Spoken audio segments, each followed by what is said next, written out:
هو الذي أنزل عليك الكتاب منه آيات محكمات هن أم الكتاب.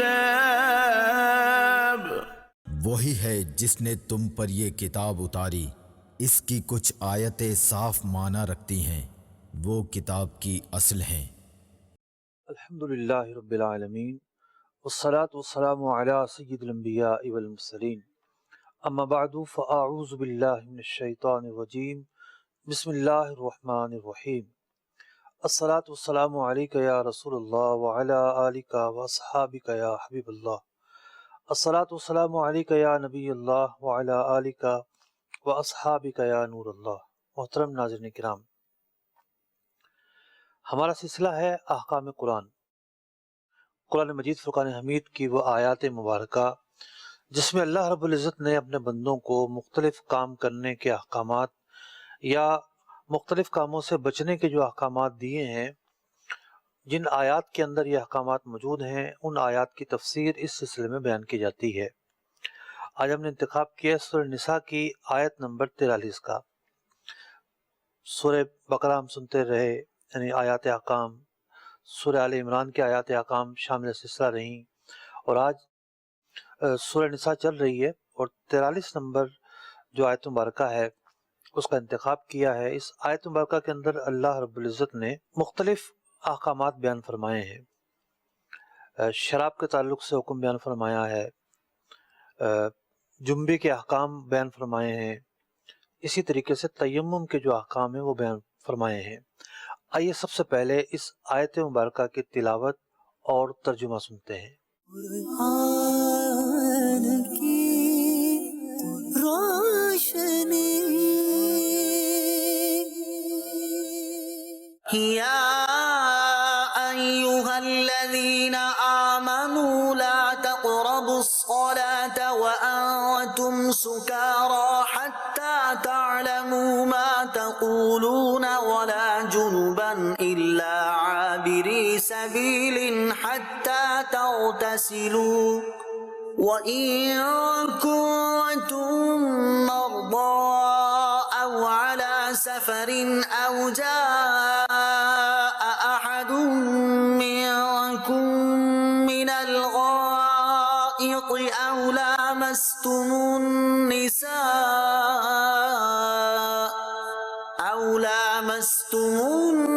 النساء فلم تجدوا ماء فتيمموا صعيدا طيبا فامسحوا بوجوهكم وأيديكم إن الله كان عفوا غفورا۔ اے ایمان والو، نشہ کی حالت میں نماز کے پاس نہ جاؤ جب تک اتنا ہوش نہ ہو کہ جو کہو اسے سمجھو، اور نہ ناپاکی کی حالت میں بے نہائے مگر مسافری میں، اور اگر تم بیمار ہو یا سفر میں یا تم میں سے کوئی قضائے حاجت سے آیا یا تم نے عورتوں کو چھوا اور پانی نہ پایا تو پاک مٹی سے تیمم کرو تو اپنے منہ اور ہاتھوں کا مسح کرو، بے شک اللہ معاف فرمانے والا بخشنے والا ہے۔ اس آیت مبارکہ کے ضمن میں کن موضوعات پر گفتگو ہوگی، کون سے ایسے نکات ہیں جس پر تفصیل سے گفتگو کریں گے، آئیے ان کی فہرست ملاحظہ کرتے ہیں۔ قرآن کی روشنی سورہ نساء کی آیت نمبر 43 کے تحت بیان کردہ احکامات۔ نمبر 1، نماز کے وقت نشہ کرنے کی ممانعت کا پس منظر کیا ہے؟ نمبر 2، شراب کی حرمت کن کن مراحل میں نازل ہوئی؟ نمبر 3، نشے کی حالت میں کلمہ کفر کہنے اور دیگر قولی تصرفات کا کیا حکم ہوگا؟ نمبر 4، جنبی کسے کہتے ہیں اور اس پر کیا احکامات لازم ہوتے ہیں؟ نمبر 5، آیت کریمہ میں تیمم کے لیے کون کون سے مواقع بیان ہوئے؟ نمبر 6، کیا عورت کو صرف ہاتھ لگانے سے وضو ٹوٹ جاتا ہے؟ نمبر 7، تیمم کے فرائض اور طریقہ کیا ہے؟ یہ آیت مبارکہ جو اس کا پہلا حصہ ہے بیان کیا گیا، یا ایھا الذین آمنوا لا تقربوا الصلاۃ، اے ایمان والو نماز کے قریب نہ جاؤ۔ یہ ایک مثال بھی ہے کہ آدھی بات بیان کرنے کی، کہ جب پوری بات بیان نہ ہو تو مفہوم کتنا بگڑ جاتا ہے۔ یعنی پہلے حصے کا مطلب یہ ہے کہ نماز کے قریب نہ جاؤ، جب تک اگلا حصہ نہیں پڑھیں گے پورا معنی اور مفہوم واضح نہیں ہوگا۔ اگلا حصہ یہ ہے وَأَنْتُمْ سُکارا، کہ نشے کی حالت میں نماز کے قریب نہ جاؤ۔ تو پوری جب تک کہ بات نہیں پڑھی اس وقت تک پورا مفہوم سامنے نہیں آیا۔ کیا شرح نزول تھا، کیا بات یہاں بیان ہوئی، نشے کے تعلق سے جو نماز کے قریب نہ جانے کا حکم دیا گیا، اس کا پس منظر کیا ہے؟ اس کا پس منظر یہ ہے کہ حضرت عبد الرحمن بن عوف رضی اللہ تعالیٰ عنہ، ان کے گھر میں ایک دعوت ہو رہی تھی اور اس وقت تک شراب حرام نہیں ہوئی تھی۔ شراب کی جو حرمت ہے وہ مراحل میں نازل ہوئی ہے، اگلا نقطہ ہمارا یہی ہے، اس پر تفصیل سے گفتگو ہوگی۔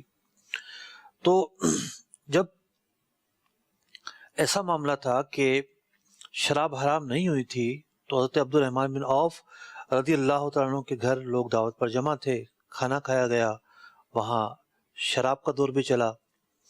اسی اثناء میں نماز مغرب کا وقت ہو گیا، کوئی ایک امام بنا اور اس نے سورہ کافرون جو ہے وہ پڑھتے ہوئے جو آیات کے حصے ہیں وہ آگے پیچھے کر دیے۔ اس آیات کے حصے آگے پیچھے کرنے سے وہ معنی پیدا ہو گیا کہ جو بالکل ہی متضاد اور مختلف معنی تھا، اس پر یہ آیت مبارکہ نازل ہوئی اور اس بات کا بیان کیا گیا، یعنی شراب حرام نہیں ہوئی ابھی، کہ اگر نشے کی حالت میں ہو تو نماز کے قریب نہ جاؤ۔ یہاں بنیادی طور پر نماز کے قریب جانے سے نہیں روکا گیا، بلکہ نماز سے پہلے شراب نوشی سے روکا گیا۔ ابتدائی اسلام کے اندر یہ حکم تھا، بعد میں مزید شراب کی نفرت پیدا کی گئی اور اس کے بعد پھر مطلقاً منع کر دیا گیا۔ اب بات یہ ہے کہ شراب کے حوالے سے کن کن مراحل کے اندر احکامات نازل ہوئے۔ قرآن مجید فرقان حمید کی کم از کم 4 آیات ایسی ہیں جو شراب نوشی کی حرمت کا جو پس منظر ہے اس بات کو بیان کرتی ہیں۔ سورہ بقرہ کی آیت نمبر 219، اس کے اندر شراب کے مفاسد کا بیان کیا گیا کہ شراب کے کیا مفاسد ہیں، اس کے نقصانات ہیں، دلوں کے اندر ایک بیزاری پیدا کی گئی۔ اس کے بعد سورہ نساء کی آیت نمبر 43، اس کے اندر نماز سے پہلے شراب نوشی کی ممانعت، اس کا حکم دیا گیا۔ اور اس کے بعد سورہ مائدہ کی آیت نمبر 90 اور 91، ان آیات کے اندر حتمی طور پر شراب کی حرمت بیان کر دی گئی، شراب کا ایک قطرہ بھی جو ہے وہ پینا جائز نہیں رکھا گیا، اور اس دن کے بعد سے کوئی بھی مسلمان جو ہے وہ شراب کے نزدیک نہیں گیا، اور جس کے پاس بھی شراب رکھی ہوئی تھی اس نے پینے کے بجائے اسے بہانہ منظور کیا، بہا دی گئی، ضائع کر دی گئی، لیکن پھر مسلمانوں نے ہاتھ نہیں لگایا۔ تو بات یہ ہے کہ جس طریقے سے بچہ دودھ پی رہا ہوتا ہے، ماں کے لیے حکم ہے کہ زیادہ سے زیادہ 2 سال تک دودھ پلا سکتی ہے، اور اس کے بعد اس کو لامحالہ دودھ چھڑوانا ہوتا ہے۔ تو ہم یہ دیکھتے ہیں کہ چھوٹا بچہ، ناسمجھ بچہ، اس کے لیے دودھ چھڑوانا ایک ماں کے لیے بلکہ پورے گھر والوں کے لیے کتنا مشکل ہوتا ہے۔ وہ انتہائی سخت لمحات ہوتے ہیں جب بچہ بلک بھی رہا ہوتا ہے، مانگ بھی رہا ہوتا ہے، تڑپ بھی رہا ہوتا ہے، اور ماں اور دیگر گھر والے اس کو بہلا رہے ہوتے ہیں، اس کی توجہ بٹانے کا ایک اہتمام کر رہے ہوتے ہیں۔ حالانکہ بچہ ہے، بچہ جلدی بھول جاتا ہے، نہ سمجھی ہے، سمجھ تو نہ جانے کتنے سال کی عمر میں آئے گی، 2-4 سال بعد ہی شروع ہوں گے سمجھ کے معاملات۔ 2 سال کے بچے کے اندر کیا سمجھ ہوگی، لیکن اس پر بھی دودھ چھوڑنا مشقت کا باعث بن رہا ہوتا ہے۔ تو شراب عام طور پر بالغ لوگ پیتے ہیں، سمجھدار لوگ پیتے ہیں، پھر ایک کثرت کے ساتھ وہ لوگ کہ جن کے ایک ہاتھ کی دوری پر ہوتی ہے، کوئی چیز مانے نہیں ہوتی، تو ان کی طبیعتوں کے اندر یہ چیز کس طرح رچی بسی ہوئی ہوگی۔ یک بارگی میں شراب کی حرمت کا حکم نازل نہیں فرمایا، بلکہ تدریجاً نازل فرمایا، مرحلہ با مرحلہ نازل فرمایا، اور اس زمانے میں بھی بہت سارے لوگ ایسے تھے جو زمانہ جاہلیت میں بھی شراب کے نزدیک نہیں گئے. حضرت جعفر رضی اللہ تعالیٰ عنہ، ان کے متعلق جبریل امین حاضر ہوئے اور عرض کی کہ اللہ تبارک و تعالیٰ کو ان کی 4 جو خصلتیں ہیں وہ بہت پسند ہیں. نبی اکرم علیہ الصلوۃ والسلام نے حضرت جعفر رضی اللہ تعالیٰ عنہ سے ان کی عادتوں کے متعلق پوچھا تو فرمایا ایک تو میں نے شراب کبھی نہیں پی، یعنی حرمت نازل ہونے سے پہلے بھی نہیں پی، کیونکہ میں جانتا ہوں کہ اس سے عقل زائل ہو جاتی ہے اور میں چاہتا تھا کہ عقل اور بھی تیز ہو. دوسری خصلت یہ بیان فرمائی کہ میں نے زمانہ جاہلیت میں بھی بت کی پوجا نہیں کی، کیونکہ میں جانتا تھا کہ یہ پتھر نہ نفع دے سکتے ہیں نہ نقصان دے سکتے ہیں. تیسری خصلت یہ بیان کی کہ میں کبھی زنا میں مبتلا نہیں ہوا، کیونکہ میں اس کو بغیرتی سمجھتا تھا. چوتھی خصلت یہ بیان کی کہ میں نے کبھی جھوٹ نہیں بولا، کیونکہ میں اس کو کمینہ پن تصور کرتا ہوں. خود نبی اکرم علیہ الصلوۃ والسلام نے اعلان نبوت سے پہلے بھی کبھی بھی شراب کو ہاتھ نہیں لگایا، کبھی بھی شراب کے قریب نہیں گئے، یعنی شراب نہیں پی. تو فطرت کے جو لوگ قریب تھے اور فطرت پر عمل پیرا تھے وہ تو شراب سے دور رہتے تھے، اور جن لوگوں میں رچ بس گئی تھی قرآن پاک نے مرحلوں کے اندر اس کو جو ہے وہ زائل کیا، یہاں تک کہ حتمی حکم بیان کر دیا کہ اب شراب استعمال نہیں کرنی. اب یہاں ایک اور بات سیکھنے کو ملتی ہے کہ یہ 3 حصوں میں تقسیم ہیں یہ آیات مبارکہ. سورہ بقرہ میں ایک آیت، سورہ نساء کے اندر ایک آیت، سورہ مائدہ میں 2 آیات. تو کوئی شخص اگر یہ سمجھتا ہے کہ صرف ترجمہ پڑھ کے وہ قرآن پڑھ سکتا ہے، یعنی قرآن سمجھ سکتا ہے، قرآن کے اصولوں پر زندگی گزار سکتا ہے، تو یہ اس کی بھول ہے. اگر کوئی اسی مقام کو پڑھے مثال کے طور پر تو کیا مطلب اخذ کرے گا؟ وہ یہ مطلب اخذ کرے گا کہ قرآن پاک نے صرف نماز سے پہلے شراب پینے سے منع کیا ہے. ترجمہ تو یہی ہے اس بات کا، پس منظر اٹھا کر دیکھیے تو پس منظر بھی یہی ہے. لیکن قرآن پاک کے جو احکامات ہیں وہ ائمہ مجتہدین کی تعلیمات کے بغیر عمل ان پر نہیں کیا جا سکتا. ائمہ مجتہدین بتاتے ہیں کہ کیا ناسخ ہے، کیا منسوخ ہے، کون سی جو آیات ہیں وہ ایک زمانے تک ان کا حکم تھا، اس کے بعد وہ حکم نہیں رہا. تو یوں علماء کرام کی پیروی، ان کی تعلیمات کی پیروی، اس کے بغیر قرآن پاک کا سمجھنا، سیکھنا اور قرآن پاک پر عمل کرنا یہ ممکن نہیں ہے. یہ بہت زیادہ مشکل ہے. اگلے نقطے کی طرف چلتے ہیں. ہمارا اگلا نقطہ یہ ہے کہ جس واقعے کے پس منظر میں یہ آیت مبارکہ نازل ہوئی تو اس پس منظر میں تلاوت کی گئی. جو واقعہ بیان ہوا حضرت عبد الرحمن بن عوف رضی اللہ تعالیٰ عنہ کے گھر پر تلاوت کی گئی، اور تلاوت کرتے ہوئے جو ایک آیت مبارکہ ہے اس کا حصہ آگے پیچھے ہو گیا. اس کا جو ظاہری معنی ہے وہ کفر پر مبنی ہے، لیکن کہیں بھی نبی اکرم علیہ الصلوۃ والسلام نے ان صحابہ کرام علیہم رضوان کو تجدید ایمان کا نہیں کہا، نکاح دوبارہ کرنے کا نہیں کہا، اس لیے کہ جو نشے کی حالت ہوتی ہے یہ پاگل پن کی حالت کی طرح ہوتی ہے، عقل اس میں زائل ہو جاتی ہے. اور اس وقت یہ نشہ مباح تھا. مباح نشہ اور غیر مباح نشہ اس کے احکامات میں فرق ہے. تو ان پر یہ احکامات لازم نہیں ہوئے، اور امام اعظم رضی اللہ تعالیٰ عنہ کا بھی موقف یہ ہے کہ حالت نشہ میں کوئی کفر بکتا ہے تو مرتد کے احکام لازم نہیں ہوتے. اور ایک ہوتا ہے عقل جس وقت زائل تھی اس وقت ایسے الفاظ بکنا، ایسے الفاظ کہنا، اور ایک یہ ہوتا ہے کہ خطا کے طور پر ایسے الفاظ کہے جائیں. تو بعض اوقات یہ ہوتا ہے کہ بندہ بولنا کیا چاہتا ہے اس کے منہ سے سبقت لسانی کے طور پر کچھ اور نکل جاتا ہے، یہ خطا ہے. امام نصفی رحمۃ اللہ تعالیٰ علیہ نے تفسیر مدارک میں اور انہی سے نقل کرتے ہوئے، یعنی وہی بات نقل کرتے ہوئے ملا جیمن علیہ رحمٰن نے تفسیرات احمدیہ میں اس بات کو بیان کیا، ان الامۃ اجتمعت علی ان من اجری کلمۃ الکفر علی لسانہ مخطئا لا یحکم بکفرہ، کہ امت کا اس بات پر اجماع ہے کہ اگر کسی کے منہ سے خطا کے طور پر کلمہ کفر نکلا ہے تو اس کی تکفیر نہیں کی جائے گی.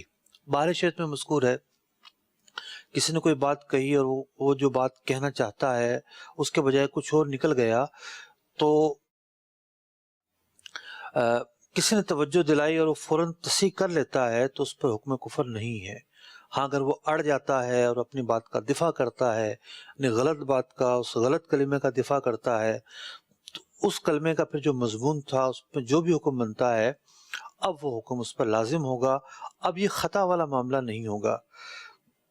تو یہ جو میں نے امام نصفی رحمۃ اللہ تعالی علیہ کا قول بیان کیا یہ اسی آیت مبارکہ یعنی لا تقربوا الصلاۃ وانتم سکارا کے تحت بیان کیا گیا، اور اسی کے تحت یہ بات بیان کی گئی کہ جو نشے والا فرد ہے اس کے اوپر کیا کیا احکام تکلیفیہ عائد ہوتے ہیں. مثال کے طور پر وہ کوئی نشے کی حالت میں ہے اور وہ جو کچھ بول رہا ہے، مثال کے طور پر اپنی بیوی کو طلاق دے دیتا ہے، کوئی ایگریمنٹ سائن کرتا ہے، کوئی معاہدہ کرتا ہے، کوئی معاہدہ کینسل کرتا ہے، تو یہ جو اس کے تصرفات ہیں یہ معتبر ہوں گے یا نہیں ہوں گے؟ تو ہمارے فقہ نے بیان کیا کہ یہ نشہ غیر مباح کی صورت ہے. اگر نشے کی حالت میں بھی کوئی شخص طلاق دیتا ہے تو اس کی بیوی کو طلاق ہو جائے گی. اسی طریقے سے جو باقی تصرفات ہیں وہ باقی تصرفات بھی نافذ قرار پائیں گے. لیکن جو ردت ہے، ارتداد جو ہے، اس کا استثناء بہرحال کیا گیا ہے. تو ہم نے ضمنی طور پر کئی مسائل سنے، اور ایک بات میں بھی عرض کر دوں، جو لائف سلسلہ ہمارا اس سے پہلے ہوا تھا، اس سے پہلے ایک آیت مبارکہ تھی جس کے اندر شرک نہ کرنے اور دیگر عبادات جو ہیں، شرک نہ کرنے اور عبادات کرنے کا حکم بیان کیا گیا تھا. اب اس میں شرک کی تعریف بیان کرتے ہوئے مجھ سے بھی یہ غلطی ہوئی. میں کہنا ہی چاہتا تھا کہ جی بلکہ سلسلے میں کہا، کئی دفعہ کہا شرک کیا ہوتا ہے اور توحید کیا ہوتی ہے، لیکن ایک جگہ لفظ شرک کے بجائے توحید کے بجائے شرک کہہ گیا، اور جملہ ایسا بنا کہ جس کا معنی بالکل الٹ ہو رہا تھا. لیکن یہ سبقت لسانی تھی، اور پورے مضمون اور پیراگراف کے تحت معلوم ہو رہا تھا کہ اصل جو مضمون ہے وہ کہنا کیا چاہیے تھا یہاں پر. اسی طریقے سے ایک صورت یہ بنتی ہے کہ کسی کو اکراہ کے طور پر شراب پلائی گئی ہو، حالت اکراہ ہو، اور اس حالت کے اندر اس کی بیوی سے کوئی طلاق دلوائے، وہ نشے میں آ جائے اور پھر طلاق دلوائی جائے.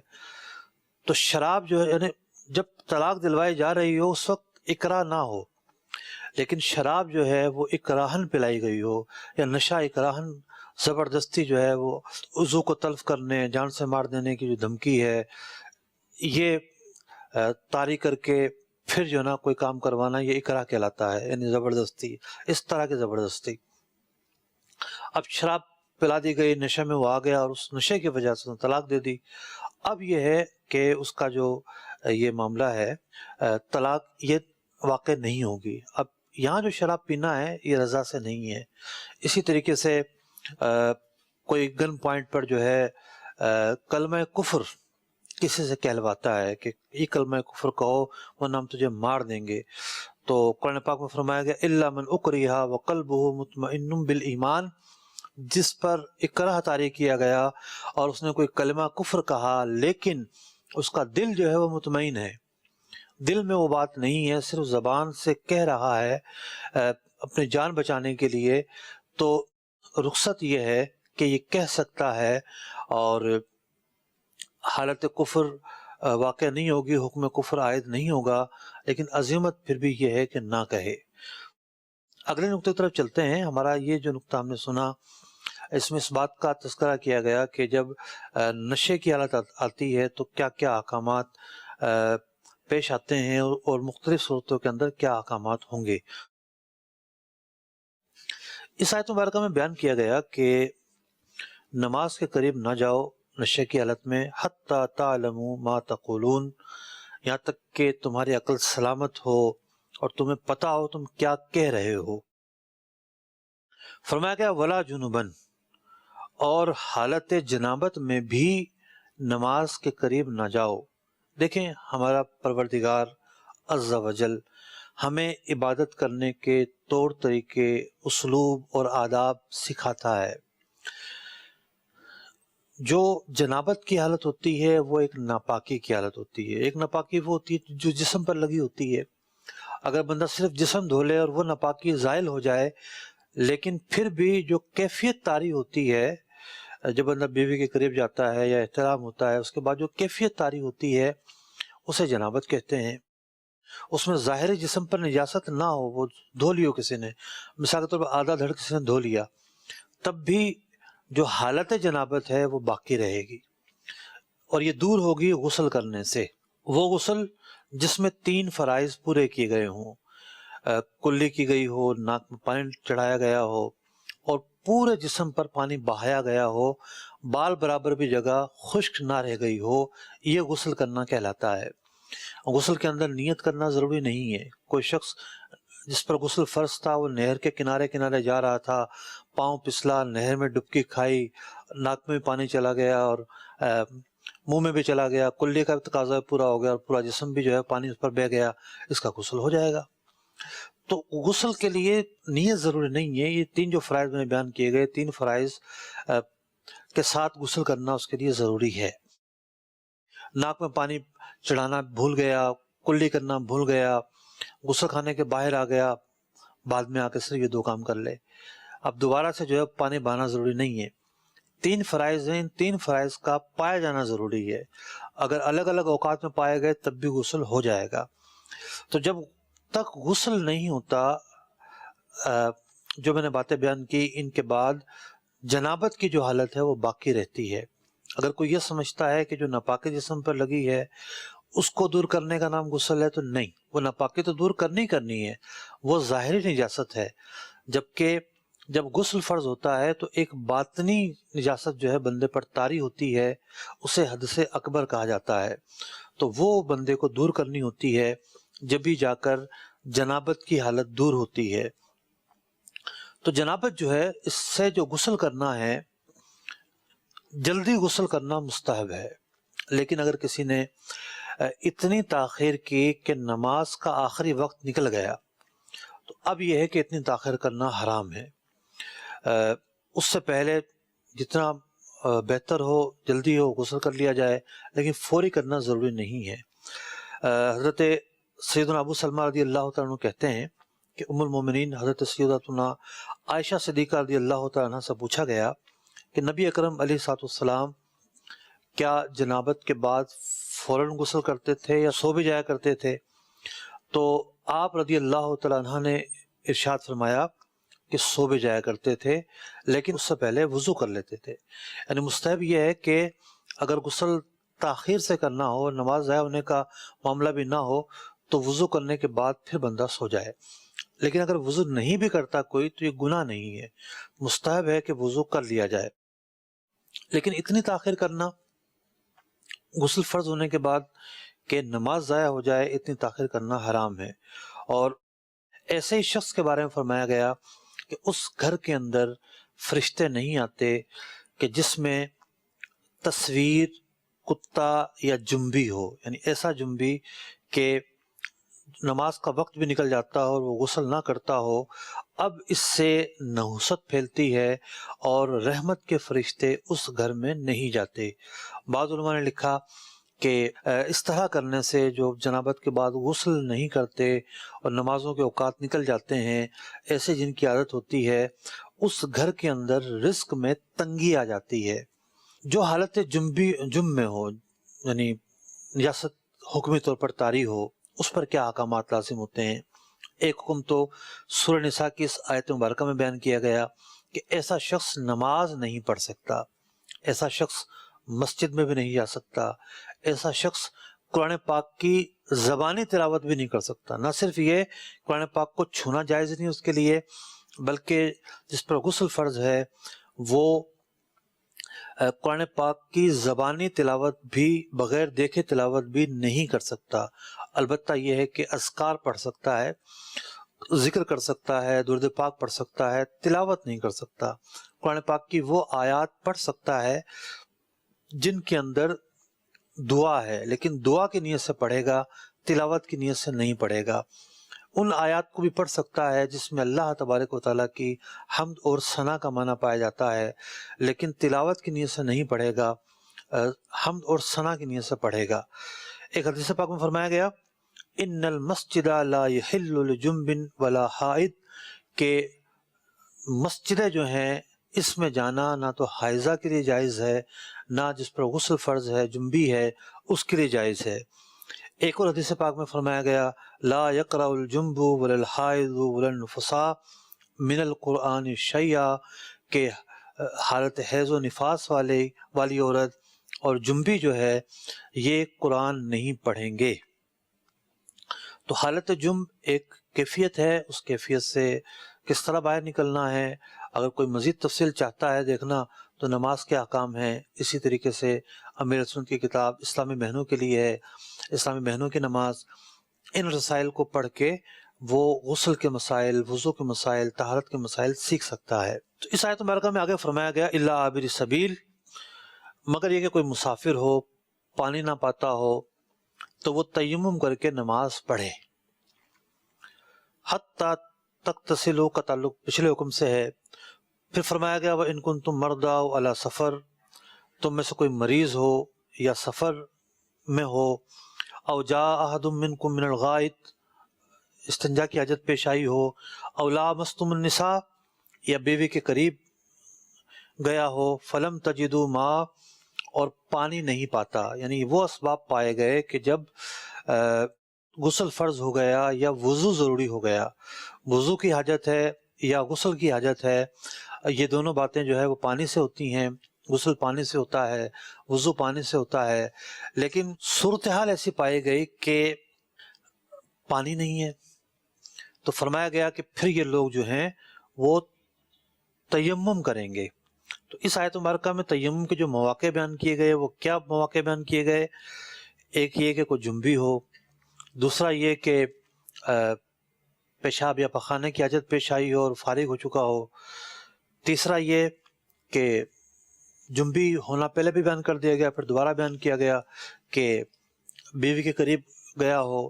اب بیوی کے قریب جانا یا بیوی کو چھونا یہ ایک کنایتاً لفظ ہے، اصل جو یہاں مراد ہے وہ جمع کرنا ہے۔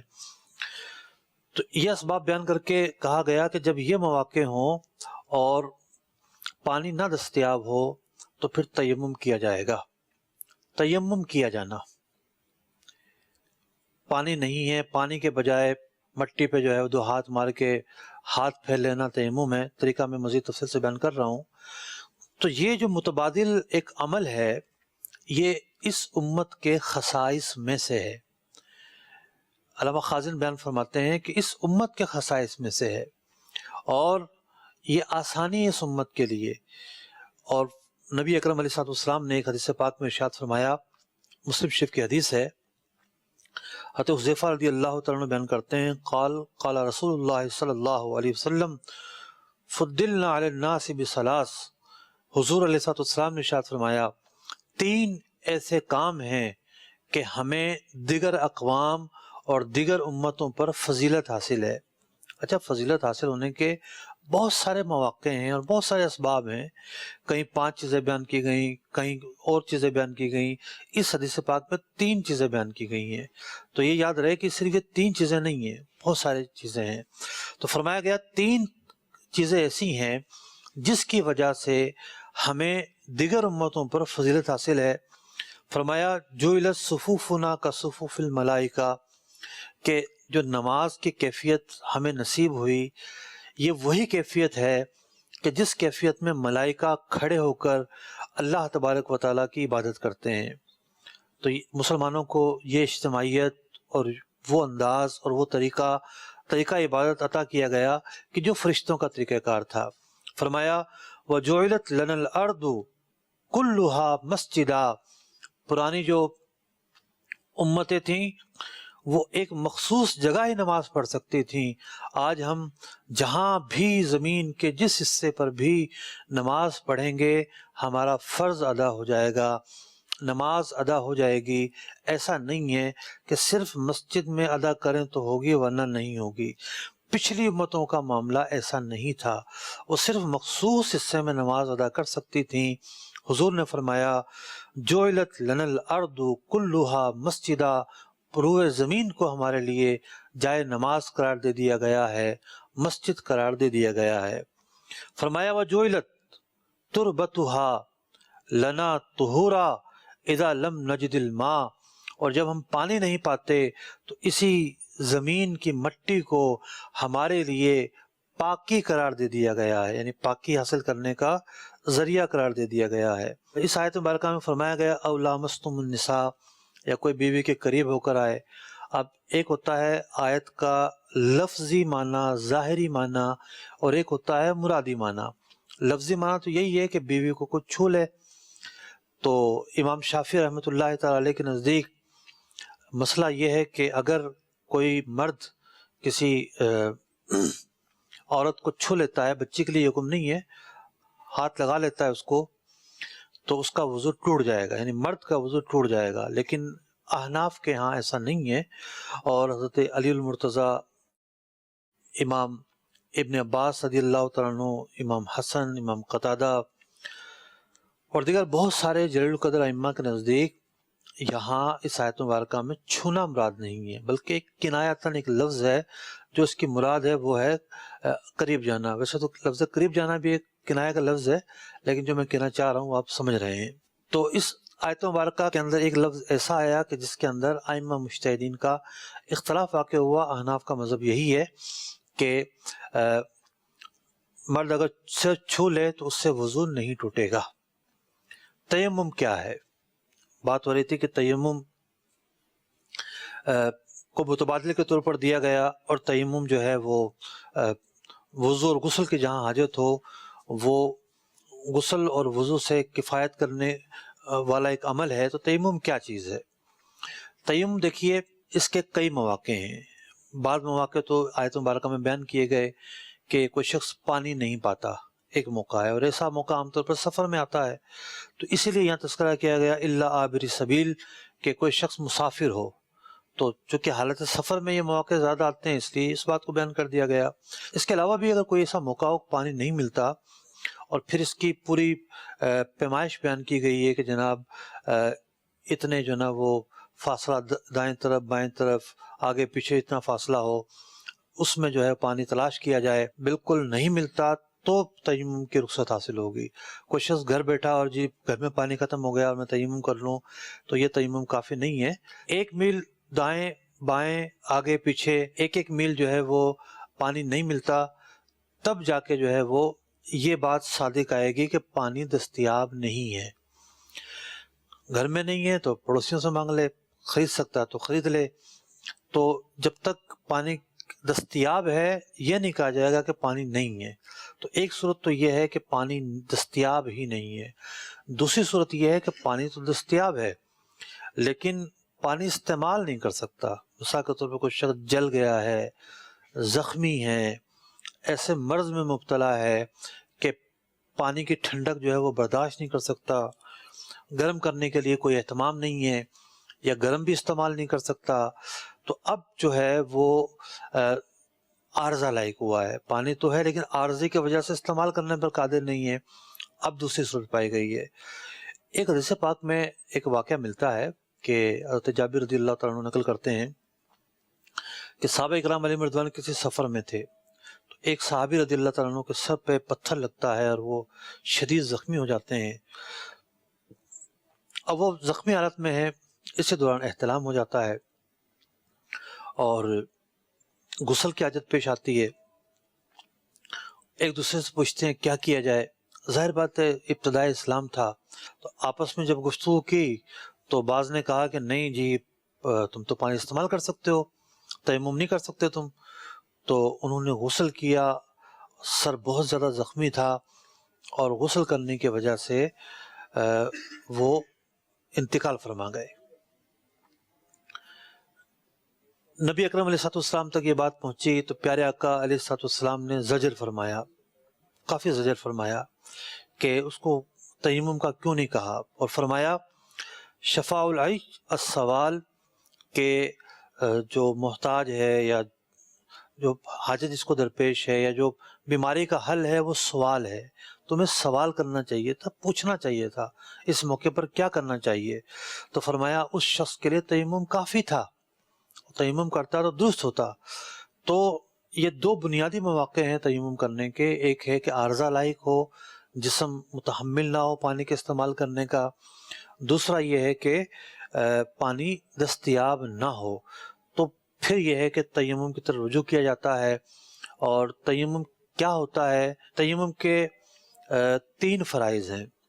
پہلا فرض ہے نیت کرنا, کہ بندہ نیت کرے کہ میں یعنی جو ناپاکی ہے وہ دور کر رہا ہوں, جو ناپاکی طاری ہے, جو مجھ پر حدث طاری ہے اس کو میں دور کر رہا ہوں. غسل کی وجہ سے حدث طاری ہے یا وضو کی وجہ سے طاری ہے, وہ میں حدث دور کر رہا ہوں, وہ یہ نیت کرے گا. یہ پہلا فرض ہے. دوسرا فرض یہ ہے کہ وہ مسح کرے گا اپنے چہرے کا. کس طرح کرے گا؟ پہلے اپنے ہاتھوں کو مارے گا زمین پر, یہ ہاتھ زمین پر مارے, ہاتھ زمین پر مارے. اب ضروری نہیں ہے کہ جناب مٹی سے لت پت ہو گئے ہوں, صرف زمین پر مارنا شرط ہے. مارنے کے بعد اب یہ اپنے ہاتھوں کو, چہرہ کہتے ہیں ٹکلی کو, یہ جو بال شروع ہوتے ہیں یہاں سے لے کے اور یہ تھوڑی کے نیچے تک, یہ چہرہ کہلاتا ہے. تو اب یہ جو ہاتھ ہیں یہ پھیرے گا. اب ضروری نہیں کہ وہ جو ترتیب میں بتا رہا ہوں اسی ترتیب سے پھیرا جائے. اصل چیز یہ ہے کہ جو مسح ہے, ہاتھ پھیرنے کو مسح کہتے ہیں. ایک بال برابر جگہ بھی مسح کیے بغیر نہ رہ جائے, تو وہ یوں پھیرے گا تمام چیزوں کو, یہاں یہاں یہاں یہاں, جو چہرے کی ٹکلی ہے وہ بغیر مسح کے نہ رہ جائے, اس نے پورے اچھی طرح سے پھیرنا ہے. یہ چہرے کا مسح ہے. پھر وہ دوبارہ ہاتھ مارے گا. دوبارہ ہاتھ مارنے کے بعد اب اسے کونیوں سمیت مسح کرنا ہے. اب یہاں بھی وہی شرط ہے کہ مسح سے کوئی بھی عضو جو ہے یعنی کونی تک, کونی سمیت خالی نہ رہ جائے. اب اپنے ہاتھ پھیرے گا وہ یوں, یہ انگلیوں کے بیچ میں بھی یوں کر لے گا, کوئی جگہ جو ہے نا خالی نہ رہ جائے مسح سے, اور یوں کر کے اچھی طرح پورا اطمینان کر لے کہ مسح ہو گیا ہے. دونوں ہاتھوں پر یہ یوں پھیر لے گا, تو یہ اس کا تیمم ہو گیا. اب اس کے اندر جو اصل پیچیدگی ہے, پیچیدگی تو نہیں ہے, تفصیل ہے. وہ تفصیل یہ ہے کہ ہاتھ اس نے مارنے کہاں ہیں, تو اس میں بڑی وسعت ہے. یعنی جو چیز بھی مٹی کی جنس سے شمار کی جاتی ہے, اعلیٰ حضرت امام علیہ سنت رضی اللہ تعالیٰ عنہ نے فتاوی رضیہ شریف میں کو 200-250 چیزیں بیان کی ہیں. یہاں تک کہ پہاڑوں سے جو نمک نکلتا ہے یہ بھی مٹی کی جنس سے ہے. تو یہ سنگ مرمر, یہ چونا, مٹی, بجری کے پتھر, کوئی یہ ملتانی, تو یہ سب چیزیں جو ہیں وہ مٹی میں شمار ہوتے ہیں. تو مٹی کے جنس سے ہونا ضروری ہے. تو سفر وغیرہ میں کوئی بندہ ایسا پتھر ساتھ رکھ لے کہ اس پر ہاتھ مار کے جو ہے وہ تیمم کر سکے, تاکہ جہاں وہ مواقع آتے ہیں کہ پانی دستیاب نہیں ہے تو وہ اپنے فرائض کی ادائیگی کر سکے آسان طریقے سے اور اپنے وقت کے اوپر. تو یہ تیمم ہے. ہو سکتا ہے کوئی یہ سوچے کہ جی مجھ پر تو غسل فرض ہے, میں نے تو خالی 2 ہاتھ مارے ہیں, میں کیسے نماز پڑھ لوں. قرآن پاک جو ہے حلال و حرام بیان کرتا ہے. جب قرآن پاک نے ہمارے لیے بیان کیا ہے کہ فرمایا گیا فَتَيَمَّمُوا صَعِيدًا طَيِّبًا, بس وہ جو مٹی ہے وہ پاک ہو, پاک مٹی سے مسح کرو, یعنی ارادہ کرو پاک مٹی کا. فَتَيَمَّمُوا مطلب نیت کرو, یہ نیت کا فرض یہاں ثابت ہو رہا ہے. فَامْسَحُوا بِوُجُوهِكُمْ, اور مسح کرو اپنے چہرے کا, وَأَيْدِيكُمْ, اور مسح کرو اپنے ہاتھوں کا. ان اللہ کان عفوا غفورا, اللہ تعالیٰ کی طرف سے یہ چھوٹ ہے, وہ رخصت دینے والا ہے, وہ معاف کرنے والا ہے. جی کوئی سوال کریں گے آپ حضرات؟ السلام علیکم ورحمۃ اللہ وبرکاتہ. السلام ورحمۃ اللہ وبرکاتہ. مفتی صاحب کی بارگاہ میں میرا یہ سوال عرض ہے کہ جیسے کہ کسی شخص کو پتہ ہے کہ شراب حرام ہے, لیکن اسے کوئی بیماری لے کے جیسے سانس کی بیماری ہے یا کھانسی ہے, اور اسے ڈاکٹر کہتا ہے کہ چاند مقدار میں کچھ گھونٹ پی لے شراب کے تو یہ ٹھیک ہو جائے گی, تو کیا وہ یہ شراب پی سکتا ہے؟ دیکھیے حکم یہ ہے کہ جو علاج ہے, علاج ایک ضمنی طریقہ کار ہے. ان جڑی بوٹیوں میں یہ خواص ہیں، اس چیز کے اندر یہ تاثیر ہے، اس کے اندر یہ تاثیر ہے، یہ جتنی بھی باتیں ہیں یہ ظن کی حیثیت رکھتی ہیں، یقین کی حیثیت نہیں رکھتی، یہ ظنی ہے۔ اور حرام چیز سے علاج کرنا یہ حرام ہے، کیونکہ جو شراب ہے وہ حرام ہے، اللہ تعالیٰ کی طرف سے حرام کردہ چیز ہے، اور ایک ظنی چیز جو ہے وہ حلال کو حرام قرار نہیں دے سکتی۔ اس کے برخلاف بھوکا رہنا، بھوکا رہنے کی وجہ سے موت ایک یقینی امر ہے، یعنی بندہ کچھ کھائے پیے نہ تو ہر بندہ جانتا ہے کہ ایک وقت آئے گا کہ مر جائے گا۔ اس موقع پر مردار کھانے کی اجازت دی ہے قرآن پاک نے، یہ ہے یقینی کیفیت کہ بھوکا رہنے کی وجہ سے موت ایک یقینی کیفیت ہے۔ پوری دنیا کے ڈاکٹر، طبیب، اطباء، میڈیکل فیلڈ کے سائنٹسٹ اس بات پر متفق ہیں کہ اس طرح کی جو باتیں، اشیاء کی خواص اور تاثیر، یہ ظنی ہے، اس کو میڈیکل بھی یقینی نہیں کہتی۔ تو فقہ نے اسی اصول کے تحت بیان کیا کہ یہ اس کا علاج کرنا ہے، تو حلال جو ہے ان چیزوں سے علاج کرے، حرام چیزوں سے علاج نہیں کر سکتا۔ جی نوازش خان، مفتی صاحب آپ کی بارگاہ میں عرض یہ ہے کہ جیسے کہ قرآن پاک میں بیان ہوا کہ نشے کی حالت میں نماز کے قریب نہ جاؤ، اب اگر کسی بندے نے، کسی شخص نے نشے کی حالت میں نماز پڑھ لی تو کیا وہ اس نماز کو دہرائے گا یا اس کی نماز جو اس نے نشے کی حالت میں پڑھی ہے وہ ہو گئی ہے؟ دیکھیے، پہلی بات تو یہ کہ نشے کی حالت میں نماز معاف نہیں ہے۔ بندہ مکلف تو ہے نا، بے ہوشی جب تک طاہر نہیں ہوتی، 6 نمازوں کا وقت نہیں گزرتا، وہ ایک الگ حکم ہے۔ نشہ کر لیا تو اب یہ ہے کہ نشے کی بھی کیفیات ہیں۔ اگر شراب پیے تو اس کا منہ بھی ناپاک ہو گیا، تو یہ ناپاکی اس کو دور کرنی ہوگی۔ اب کسی نے ہیروئن وغیرہ سے نشہ کیا ہے تو ناپاکی کا معاملہ تو نہیں آیا، لیکن عقل میں فطور برقرار ہے۔ تو اب یہ ہے کہ اس کو اتنا ہوش ہے کہ وہ فرائض اور واجبات ادا کر سکتا ہے، تو اس کے اوپر یہ بات لازم ہوگی کہ وہ فرائض اور کھڑا ہو اور فرائض اور واجبات کو ادا کرے۔ تلاوت کا جو موقع ہے وہاں تلاوت کرے گا، اذکار پڑھنے کا جو موقع ہے وہاں اس بات کی تاکید ہے کہ اذکار بھی پڑھے۔ تو بات یہ ہے کہ وہ نماز کی ادائیگی کتنی کر سکتا ہے۔ ایک نشہ یہ ہوتا ہے کہ کچھ لوگ اتنے نشے میں آ جاتے ہیں کہ ان کو پتہ نہیں چل رہا ہوتا کہ صبح ہے، شام ہے، یہ مرد ہے یا عورت ہے، ہوش بالکل نہیں رہتا، تو وہ بہرحال نماز اگر نہیں پڑھیں گے اس دوران گناہ گار ہوں گے، اور وہ عملی طور پر ایک ایسی کیفیت بھی ممکن ہے کہ وہ نماز پڑھ ہی نہ سکتے ہوں۔ وہ پڑھ نہ سکنا اور چیز ہے، لیکن معافی تو نہیں ہے نا پھر بھی۔ آخری سوال لے لیتے ہیں جی۔ السلام علیکم ورحمۃ اللہ وبرکاتہ۔ وعلیکم السلام ورحمۃ محمد رضوان اتاری، درجہ دورۃ الحدیث شریف۔ مفتی صاحب، آپ نے یہ مسئلہ بیان فرمایا قرآن پاک کی اس آیت کے تحت فَإِن لَّمْ تَجِدُوا مَاءً فَتَيَمَّمُوا صَعِيدًا طَيِّبًا، مسئلہ یہ بیان فرمایا کہ فقہاء کرام نے یہ فرمایا ہے کہ اگر کوئی بندہ پانی نہیں ملتا اس کو تو وہ بندہ شرکن غربن 1 میل تک پانی تلاش کرے، اگر پھر بھی پانی نہیں ملتا پھر تیمم کی طرف جائے گا۔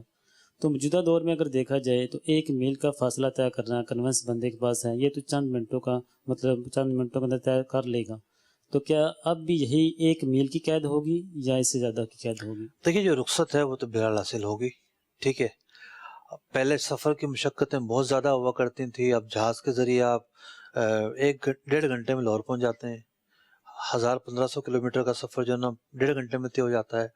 تو اس کا مطلب یہ نہیں ہے کہ جو نماز قصر کی رخصت تھی وہ حاصل نہیں ہوگی، وہ تو حاصل ہوگی۔ تو ایک بیان کیا گیا ہے، اب ایک بستی، ایک کالونی ہے، ٹھیک ہے، اس تک بندہ محدود رکھا گیا ہے کہ جناب اس سے باہر نکلنے کی آپ کو ضرورت نہیں ہے، اگر وہ 1 میل کے اندر ہے تو یہ ایک رخصت ہے شریعت کی طرف سے، اور یہ رخصت آج بھی حاصل ہوگی۔ اللہ تبارک و تعالیٰ جو کچھ ہم نے سنا اس میں غلطی کوتاہی ہوئی تو معاف فرمائے، اور جو احکامات سنے ان پر عمل کرنے کی توفیق عطا فرمائے۔ آمین بجاہ نبی الامین صلی اللہ تعالی علیہ وسلم۔ فہم قرآن کا مجھ کو میرے مولا عطا کر دے، پڑھوں سمجھوں عمل کا بھی مجھے یا رب تو جذبہ دے۔